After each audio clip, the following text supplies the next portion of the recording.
What if the cure that saved entire villages during one of the deadliest times in history was growing just outside their homes? And what if that same solution still exists today, but almost nobody uses it? There was a time when people didn't have access to pharmacies, hospitals, or modern medicine. When illness spread, it spread fast. Entire communities could collapse in a matter of weeks. Fear wasn't something distant or abstract. It was constant. It lived in the air, in the water, and in every unexplained symptom. And yet, some villages survived. Not because they had advanced knowledge, not because they were isolated from danger, but because they relied on something simple, something overlooked, something that grew quietly in their own backyards. In this video, you're going to discover the story of a natural remedy that acted like an antibiotic long before that word even existed. You'll understand how it worked, why it was so effective, and more importantly, why this kind of knowledge slowly disappeared. If you're interested in gardening, natural health, or becoming less dependent on complex systems, this video will change the way you look at what's growing around you. Before we go deeper, take a second to like the video, subscribe to the channel, and leave a comment. Do you believe nature still holds solutions we've forgotten? Because by the end of this video, you might start seeing your own backyard very differently. Now let's go back to a time when survival depended on what you could grow, not what you could buy. To understand why something as simple as a plant could save entire villages, you need to step into a world where survival was uncertain, and every day carried a silent risk. This was a time when communities were small, closely connected, and deeply dependent on their immediate environment. There were no supply chains, no emergency services, no quick solutions. If something went wrong, people had to rely on what they already had. And when illness appeared, it didn't come slowly. It spread fast, often without warning. One person would fall sick, then another, and before anyone could understand what was happening, entire households were affected. Fear moved just as quickly as the illness itself. People didn't just worry about getting sick. They worried about losing everything. In this environment, knowledge wasn't optional. It was survival. Every village had its own way of dealing with problems. Some relied on traditions passed down over generations. Others observed nature closely, learning from patterns, experimenting without even realizing it. Over time, certain practices proved themselves again and again, not because they were written in books, but because they worked. Among these practices was the use of specific plants that seemed to do something unusual. While many remedies offered little more than comfort, these plants had a noticeable effect. People who used them sometimes recovered faster. In some cases, symptoms didn't spread as aggressively. And slowly, these plants earned a quiet reputation. They weren't seen as miracles. They were seen as reliable. That distinction matters, because in a world without certainty, reliability becomes everything. These plants were often found close to home. They didn't grow in rare locations or require special conditions. In fact, their accessibility was part of what made them so powerful. Anyone could grow them. Anyone could use them. And that meant entire communities could benefit, not just a select few. Imagine a village where nearly every household had access to something that could help during illness. Not perfectly, not every time, but often enough to make a difference. That changes the outcome. Instead of complete helplessness, there was a sense of control, a feeling that even in difficult moments, there was something you could do. And that mindset alone had value. Because when people believe they have options, they act differently. They stay calmer. They respond faster. They support each other more effectively. Over time, this created a kind of invisible defense system, not built from walls or weapons, but from shared knowledge and simple resources. And while it didn't stop every tragedy, it was often enough to help some communities endure when others could not. But here's where things become even more interesting, because these plants weren't rare. They weren't hidden. They weren't protected or restricted. They were ordinary. So ordinary that, over time, they became easy to ignore. And that raises a question that most people never think to ask. If something so simple, so accessible, and so effective once played such an important role in survival, why did it fade into the background? Why did something that once saved lives become something most people walk past without noticing? To answer that, you first need to understand what this backyard antibiotic actually was. and how it was used in ways that seem almost too simple to be real. What made this backyard antibiotic so powerful wasn't just the plant itself, but how people used it. There was no complex process, no specialized equipment, and no need for advanced knowledge. The method was simple, repeatable, and accessible to anyone willing to pay attention.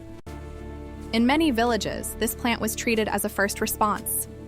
When someone showed early signs of illness, people didn't wait. They acted quickly, using what they had on hand. Fresh leaves were often crushed, releasing strong natural compounds. Sometimes they were applied directly to the skin.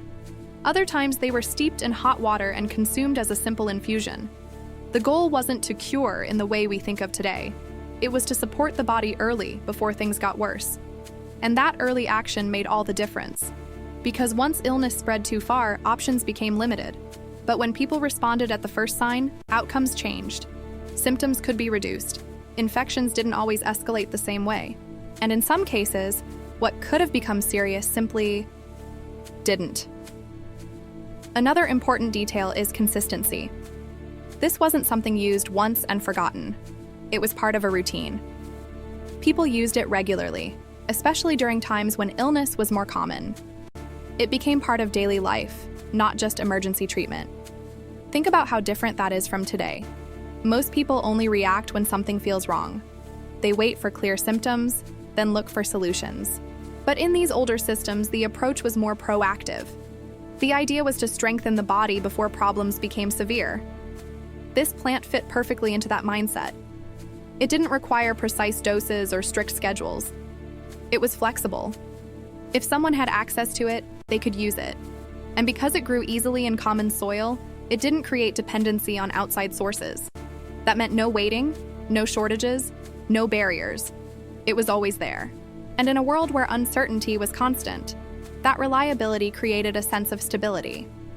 There's also something important about how it was prepared. The process itself was simple enough that anyone could learn it quickly. A child could be taught how to recognize the plant. An adult could prepare it in minutes. Knowledge moved naturally through the community, without the need for formal systems. This made the practice resilient. Even if one person was gone, others could continue. Now imagine applying that idea today. A solution that grows in your backyard. That doesn't rely on supply chains. That can be used quickly, without complexity. And that becomes part of your routine, not just an emergency option. It sounds almost too simple. And that's exactly why it worked. But simplicity can be misleading, because even though the method was easy, the effect was not random. There was something happening beneath the surface, something that gave this plant its unusual ability to make a difference. And that leads to the next question. What exactly made this backyard antibiotic so effective? And why did it work in a way that felt so reliable, even without modern science? At first glance, it might seem impossible that something so simple could have such a strong effect. No laboratories, no controlled formulas, no modern understanding of biology. Just a plant growing in the soil, used in a straightforward way. But the truth is, the effectiveness of this backyard antibiotic wasn't based on luck. It was based on something much deeper, a natural interaction that people observed long before they could explain it. When this plant was used, people noticed patterns. Wounds treated with it didn't always worsen the same way others did. Certain symptoms seemed to calm down faster. Infections that might have spread more aggressively sometimes slowed. No one used technical language to describe it, but the results were visible. And when something produces consistent results, people begin to trust it. What's important to understand is that nature is not random. Plants develop their own defenses to survive. They exist in environments filled with threats: bacteria, fungi, insects. To protect themselves, they produce compounds that act as natural shields. These compounds don't just protect the plant. Under the right conditions, they can also interact with the human body in useful ways. So when people used this plant, they weren't just applying leaves or drinking an infusion. They were using a system that had been refined by nature itself over time. That's why it felt reliable. Not because it worked every single time, but because it worked often enough to become part of survival.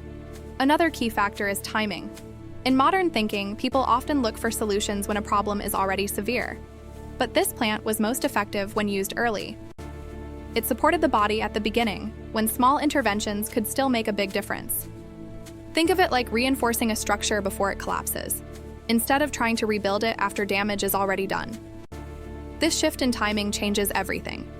It turns a reactive approach into a proactive one, and that alone can improve outcomes, even without advanced tools.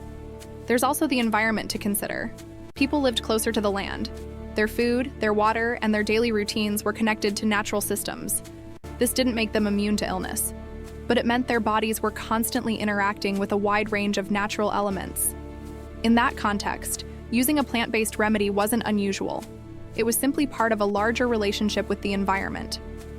Now compare that to today. Many people are disconnected from where their food comes from how things grow, from how natural systems work. Solutions are often external, packaged, and delivered. And while they can be powerful, they also create distance. Distance from understanding, distance from control. That doesn't mean modern systems are wrong, but it does mean something was lost along the way. The ability to observe, to test, to learn directly from what's around you. This backyard antibiotic represents that lost connection.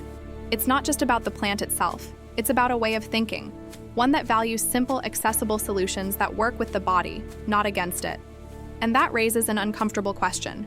If something like this could exist in plain sight, offering real benefits without complexity, why did people stop relying on it?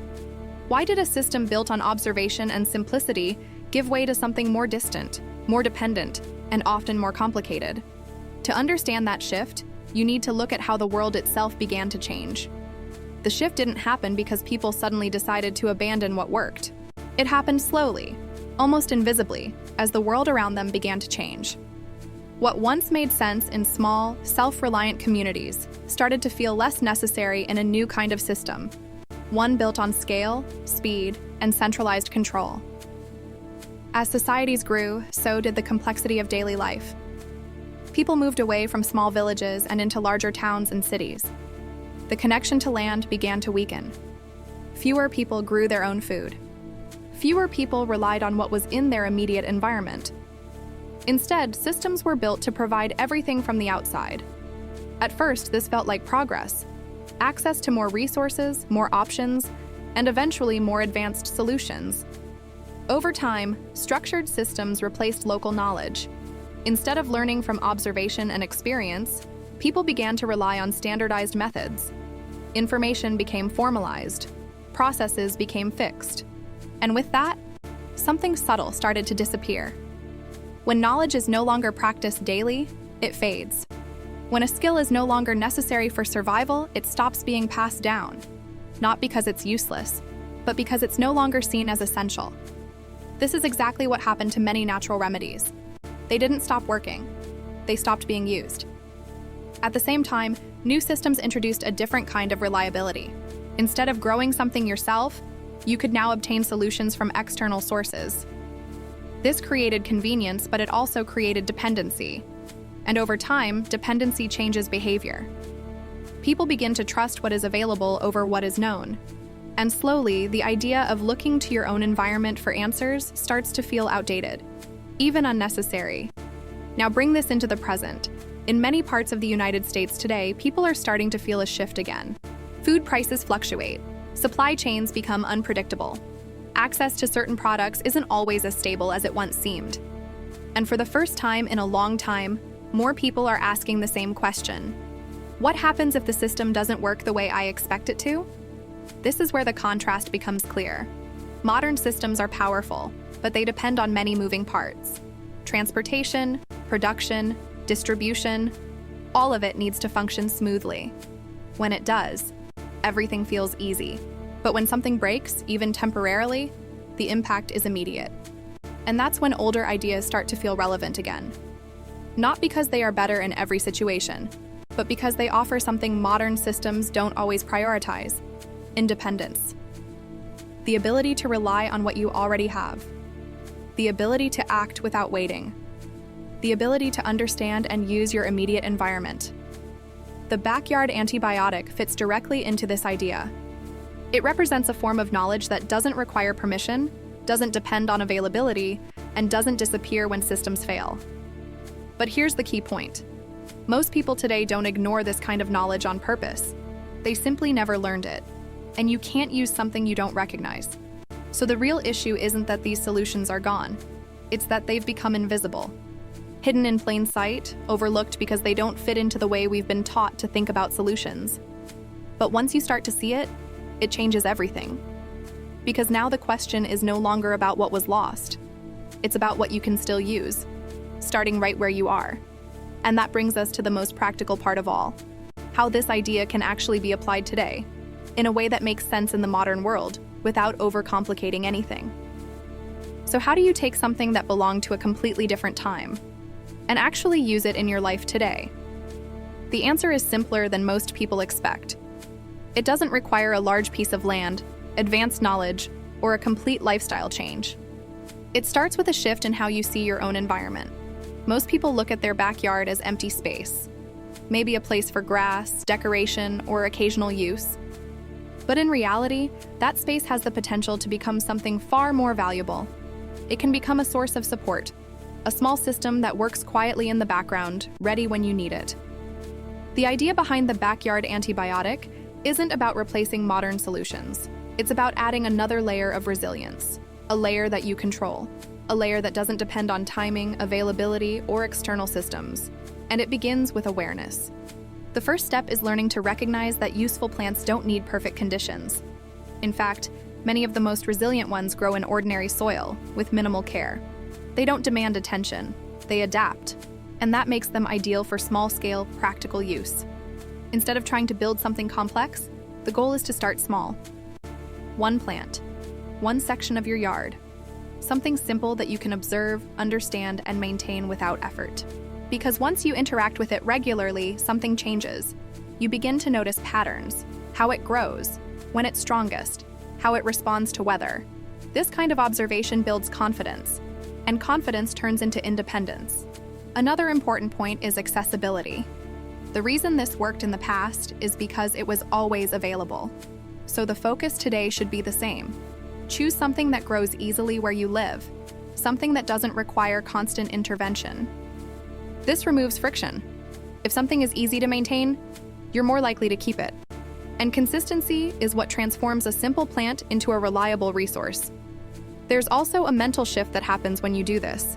Instead of seeing solutions as something you need to go out and get, you begin to see them as something you can grow, something you can prepare in advance, something that becomes part of your environment, not something separate from it.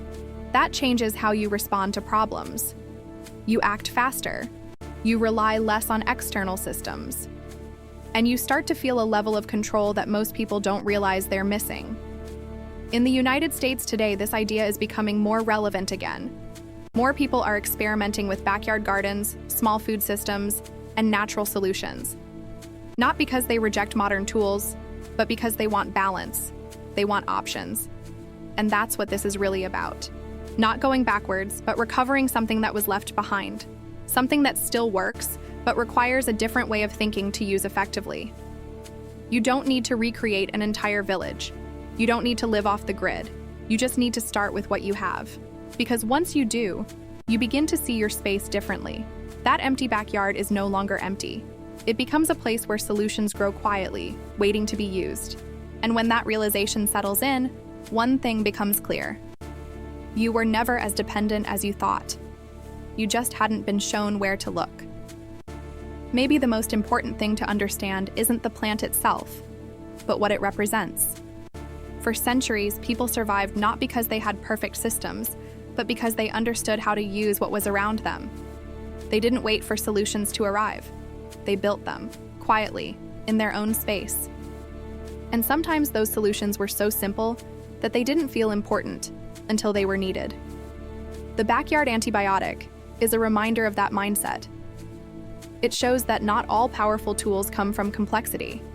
Some come from observation, from consistency, from being close enough to your environment to recognize what it can offer. And over time, that way of thinking was slowly replaced, not because it stopped working, but because something more convenient came along. Something faster, something easier to access, but also something that created distance. Distance from understanding, distance from control. Now, for the first time in a long time, Many people are starting to feel that distance. They feel it when systems become unpredictable, when simple things are no longer guaranteed, when the idea of relying entirely on external sources starts to feel uncertain. And that's when this knowledge becomes valuable again. Not as a replacement for modern solutions, but as a foundation, a backup, a layer of independence that most people no longer have. Because at the end of the day, real security doesn't come from having access to everything. It comes from knowing you can still function when access is limited. And sometimes that begins with something as small as a plant in your backyard. So the next time you look at the space around you, ask yourself a simple question. What could be growing here that I've been ignoring? If this video made you see things differently, take a moment to like it, subscribe to the channel, and share your thoughts in the comments. Because the more people start to rediscover these ideas, the less dependent we all become. And sometimes, the most powerful changes don't start with something big. They start with something small that was always there.